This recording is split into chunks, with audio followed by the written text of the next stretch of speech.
Doors. There are passenger doors front and rear, with corresponding service doors on the starboard side. Cargo access doors are also on the starboard underside.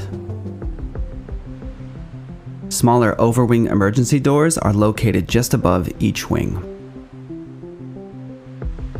Doors must be disarmed before opening so the emergency slide will not deploy.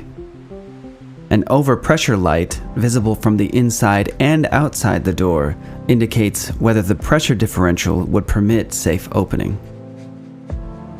A vent panel enables pressure equalization. Turning the interior latch handle allows the door to be opened.